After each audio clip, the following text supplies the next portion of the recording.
Good evening. I'm Leslie Nielsen, your host for tonight's Back to the Future event on NBC.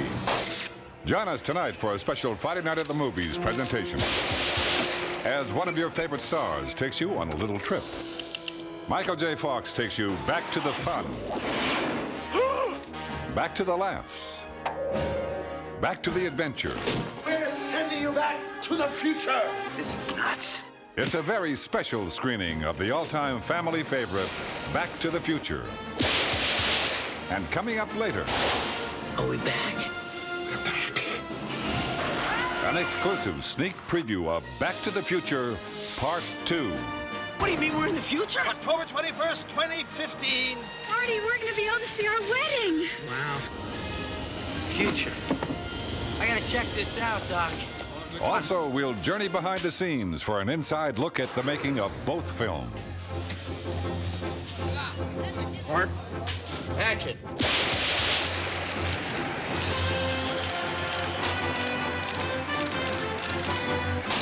Now, you may be wondering why I'm here. After all, I'm not in the movie. I didn't have anything to do with making it. Well, the answer is quite simple. I'm here tonight as an aficionado of time travel. I've always been fascinated by the concept of traveling through time. So when they asked me to host this event, naturally, I was interested. And when I found out that I'd get a chance to drive this, well, here I am. So let's start the show. Back to the Future. The adventure begins.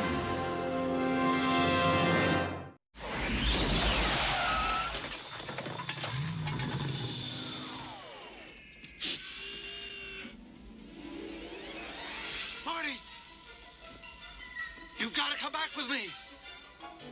Where? Back to the future. Wait a minute. What are you doing, Doc? I need fuel. Go ahead, quick, get in the car. No, Doc. I just got here, okay? Jennifer's here. We're gonna take the new truck for a spin. Well, bring her along. This concerns her, too. Wait a minute, Doc. What are you talking about? What happens to us in the future? Do we turn into jerks or something? No, Marty. Both you and Jennifer turn out fine. It's your kids, Marty. Something has got to be done about your kids.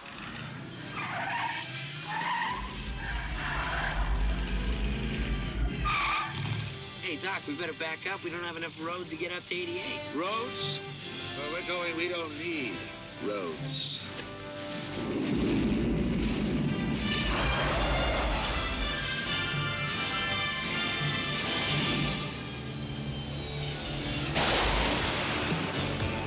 That's what they told us 4 years ago.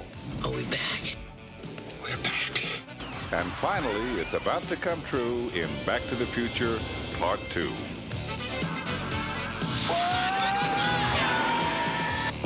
Eat lead, slackers!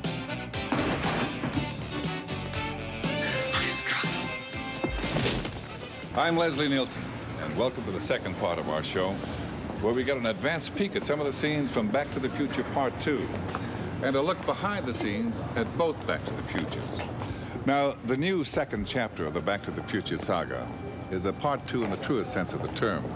And in the spirit of the old Saturday afternoon serials, Part 2 begins exactly where Part 1 left off. And action! Marty! Back to the Future 2 is actually a continuation of the first movie. You've got to come back with me. Where? Back to the future. Being able to continue the story and being able to press and redefine the definition of the word sequel like it's never been done before, to me, was what I wanted to do. In Back to the Future Part 2, Marty, Doc, and the DeLorean travel 30 years into the future. What do you mean we're in the future? October 21st, 2015. Marty, we're going to be able to see our wedding. Wow. And even though they're both seasoned time travelers, Doc has to warn Marty about the dangers of the future. The future. Unbelievable. I gotta check this out, Doc. Well, good time, Marty. We're on a tight schedule here. Tell me about my future. I mean, I know I make it big, but what do I become, like a rich rock star? Please, Marty, no one should know too much about their own destiny. Right. I am rich, though, right? Ah, but we're getting a little ahead of ourselves. Before we can truly appreciate the future, we should take a closer look at the past. and the creation of Back to the Future Part 1.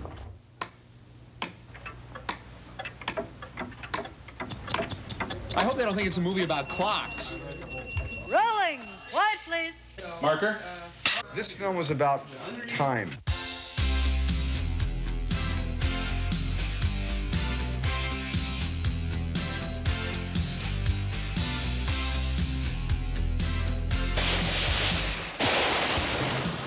If a machine could actually transport us through the ages of time, all of human history would be ours to visit.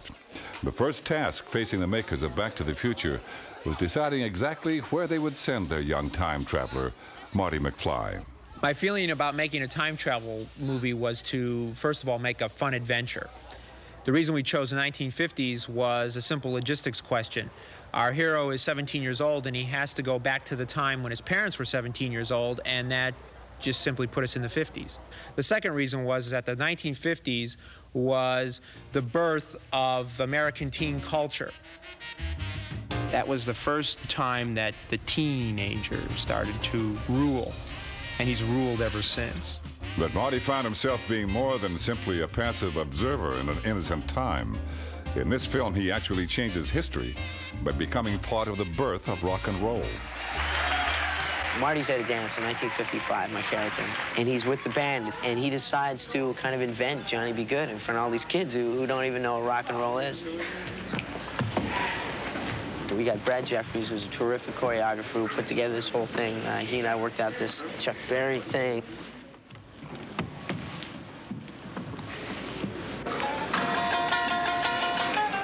Who knows? Maybe Marty McFly did invent rock and roll.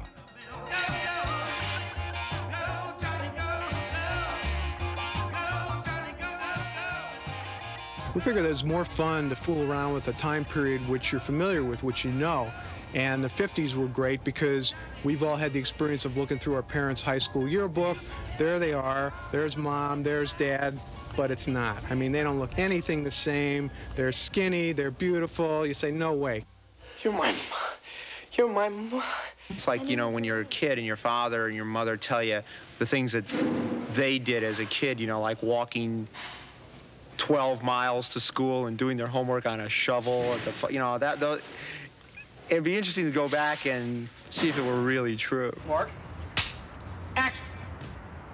But people aren't the only things that change over time. Places change too. And in Back to the Future, Hill Valley is itself a character and undergoes some strange transformations. Well, when you walk onto that back lot, it's so perfect, it's so detailed. I mean, so much work has gone into it. It is 1955. I mean, you're there. Everywhere you look, you see the travel store, 10 Days in Cuba, you see the cars and everything. And it makes it very easy for the actor. Not so easy would be having the same streets and buildings double for Hill Valley, 1985. One of the major elements of the story, even in its earliest incarnation, was to take a place and show what happens to it over a period of 30 years. What happened to everybody's hometown is obviously the same thing. They built the mall out in the boonies, and it killed all the business downtown, and everything changed. A real location was out because nobody was going to let us shut down their town to make it over into the 50s and then remake it over. So what we did was we used the Universal back lot, and we realized that the smart way to do it was to shoot all the 1950s stuff first, make the town look beautiful and pristine and wonderful for the 50s, and then just totally trash it down for the 1980s stuff, which is what we did.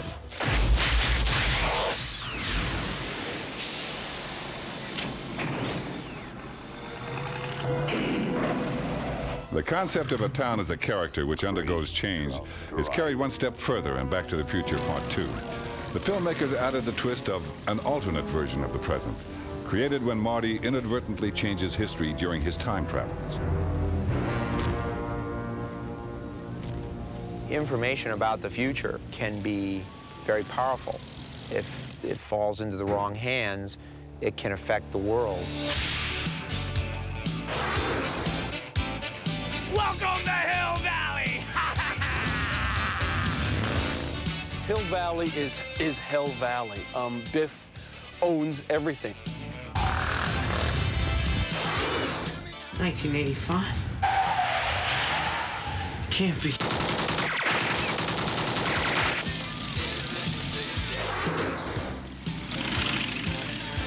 you're really saying is, you know, your future is in your hands. You can make it this way or you can make it that way. It can be good or it can be bad.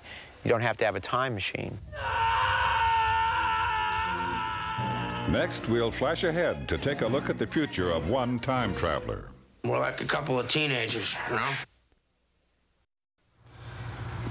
Traveling through time doesn't just mean seeing places change, it means seeing people change, too. Now, rather than cast different actors to play the old and the young incarnations of the characters, the filmmakers decided to use prosthetic makeup on their actors to create the illusion of aging.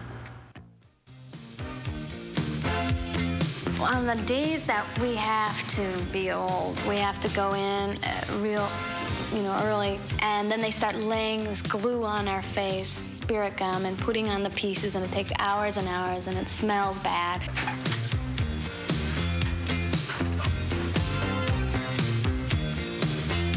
And then they start painting it, but by the time they start painting it, you start seeing this, like, living sculpture evolve. When I had my old makeup on, I drove home because my mom was staying with me and walked in the door and said, "Hi, Mom," and she walked out and she went, "Look out!" When you're traveling through time, you don't age, but everyone else does. Einstein's clock is exactly 1 minute behind mine and still ticking. As far as he's concerned, the trip was instantaneous. That's why his watch is exactly 1 minute behind mine. He skipped over that minute to instantly arrive at this moment in time. Come here. I'll show you how it works. In part one, as Marty traveled through time, he saw Leah Thompson play Lorraine as a broken-down woman of age 47, as a coquettish teenager of 17, and then as a happier, healthier woman of age 47 in the end. In the future, the story requires Leah Thompson to age an additional 30 years to become 77-year-old Grandma Lorraine in the year 2015. Granddad.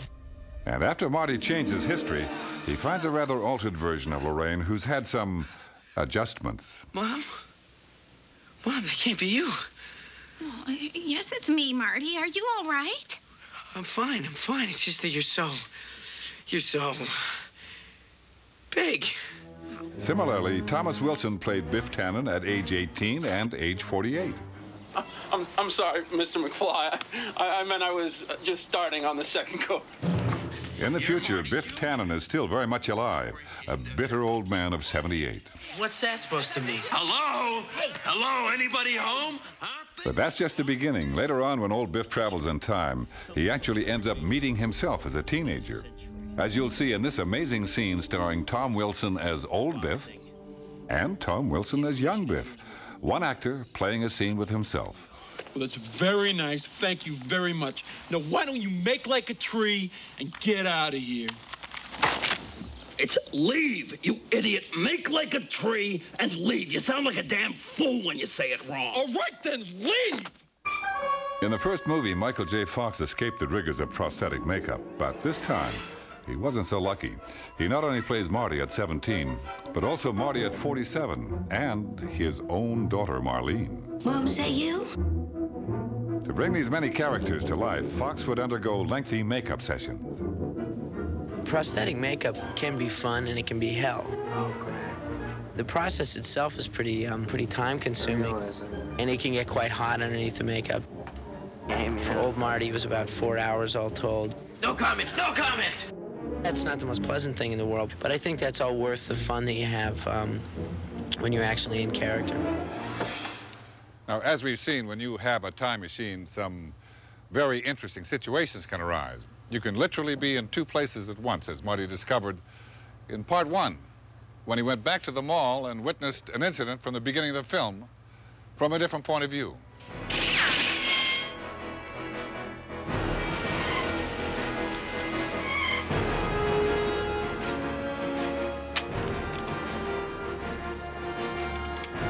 Now, this concept, which is known as the duplication paradox, is expanded upon in the sequel when both Doc and Marty have to return to the year 1955, right back into the same events that they experienced in their first adventure. But let's let Dr. Emmett Brown explain it. There are now two of me here, and there are two of you here. The other me is the Dr. Emmett Brown from 1955. The other me that helps the other you get back to 1985. Remember the lightning bolt at the clock tower? Yeah. That event doesn't happen until tonight, so you must be very careful not to run into your other self. Two Martys and two Doc Browns intertwined with themselves back into the 1950s. That's really wild. Now, in order to execute this fascinating concept, the filmmakers faced the enormous task of having to recreate the exact sets and the atmosphere they had originally created in the first movie. This way? This way? I think the other way. What we realized was that because of this time travel idea, that we could do something that had never been done in a sequel before. We could actually go back into the first movie, but from a different angle. So we re-witness scenes we've seen in the first movie, but seen them from a completely different perspective. You were in a real Elvis thing in the first movie, which I think is a good thing to do.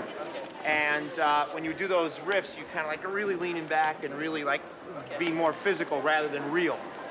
Okay, great.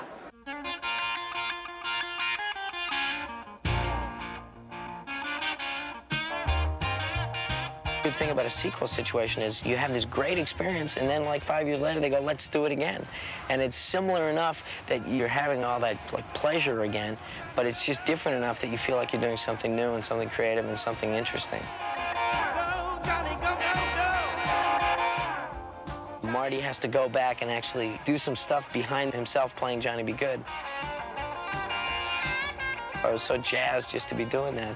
I mean, it was deja vu. I had been there before. You know, I had done exactly the same thing.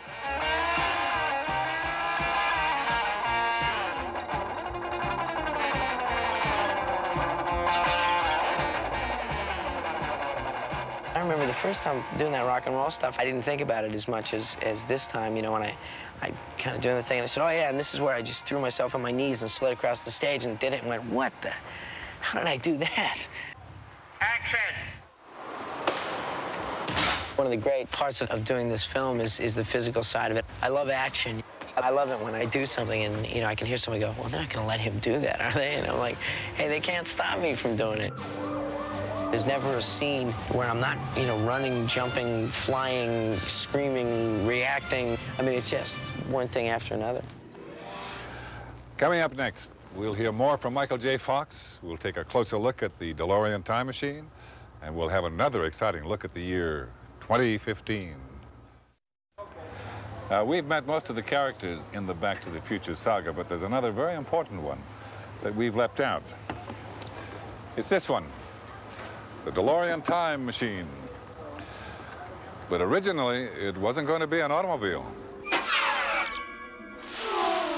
The time machine went through a lot of variations, and we changed it quite a few times. Refrigerator, we thought of at one point. You know, it was made out of an old refrigerator. You had to, you know, get in, close yourself. But then we thought maybe kids would start locking themselves in refrigerators. It would not be a household appliance that would send Marty back to 1955. Back to the Future's time machine would be unlike any before seen on film. There would be the usual high-tech gadgetry associated with such a device, but it would be housed in something that's a part of our everyday life, a car.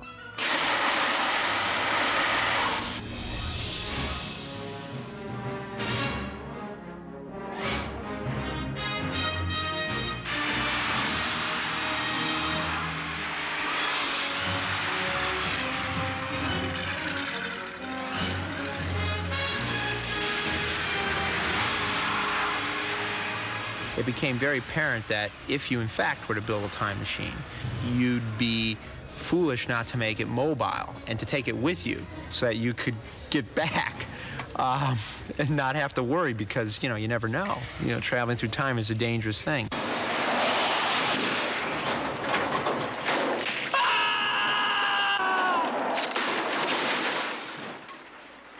In the first Back to the Future, the DeLorean was really just a 1985 automobile with a high-tech twist. But in Back to the Future Part 2, creating a believable vehicle of the year 2015 proved far trickier. Hey, Doc, you better back up. We don't have enough road to get up to 88. Roads? Where we're going, we don't need roads. One element that we wanted to deal with in Back to the Future is something that always fascinated Bob and myself, which is the fact that people always tend to predict the future incorrectly. We went to the 1965 World's Fair, and they showed us all this stuff that we were supposed to have in the 80s, and we never got it. And it was even more ridiculous in the 1939 World's Fair when they showed the world of tomorrow, and they had flying cars. Where's flying cars? I mean, I waited my whole life to fly around in a flying car. We don't have them. Back to the Future, we finally get one. The filmmakers experimented with several different ways to make the DeLorean fly. Go! It was not a simple task.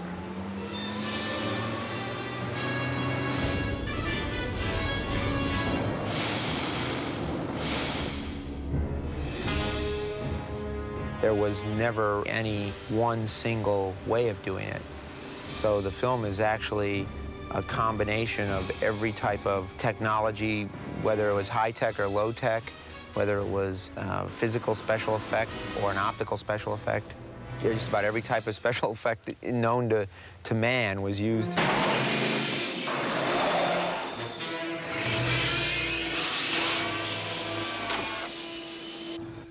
The 1.21 gigawatts of electricity to travel through time are provided by Mr. Fusion here, the power source of the future. It converts matter into energy. It could be garbage, any kind of matter. It could even be my watch. The future. Where does it come from? How do you create the future?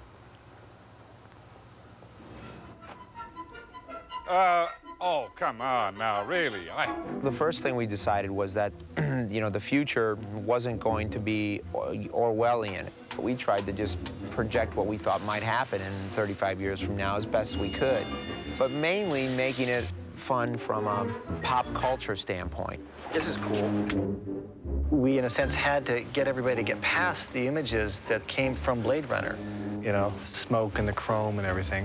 And I just felt that it was important that we be as detailed as they were, but that we convey a different tone. A team of futurists spent months designing the future of Hill Valley. We wanted to take what you knew about Hill Valley from the first movie and just go further and push those same ideas further, because that's what becomes fun. I think a lot of times in film representations of the future, it tends to be kind of evil and foreboding and, you know, kind of negative. But if it was like it's presented here, it'd actually be okay. You know, the future's an okay place. All right, here we go. Mark. And after 2 years in the making, And action. Marty came face to face with the future.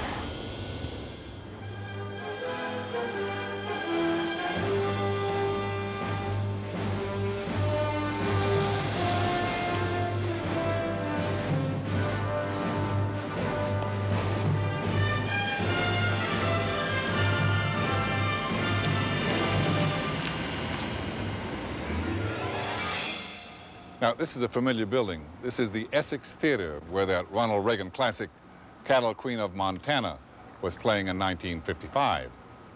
In 1985, the theater was definitely run down. But no, what is it now? It still looks like a theater. There's nothing on the marquee. Well, let's find out exactly what it looks like in the year 2015.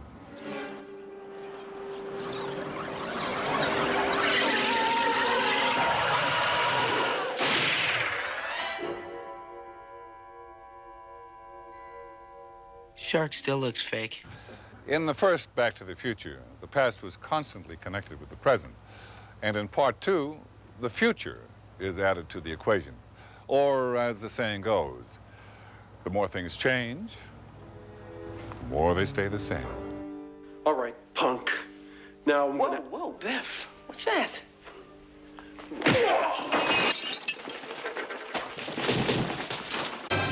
Whoa, kid, stop. Hey! I'll get it back to you, all right? In Back to the Future, Marty was in need of a quick getaway. Wow, look at him go! Action! And in the future, Marty finds out that things haven't changed that much. Hey! Wait, little girl, listen. I need to borrow your hoverboard. The hoverboard is a board that hovers on magnetic energy, and it works just like a skateboard, except it doesn't have any wheels, and you don't have to have any pavement to hover on. And they've been around for years. It's just that parents groups have not let the toy manufacturers make them, and we got our hands on some, and we put them in the movie. When the bad guys come out and they have like these, super modified, like, death boards, and they, set out after him, and he doesn't really realize the laws that apply to hoverboarding.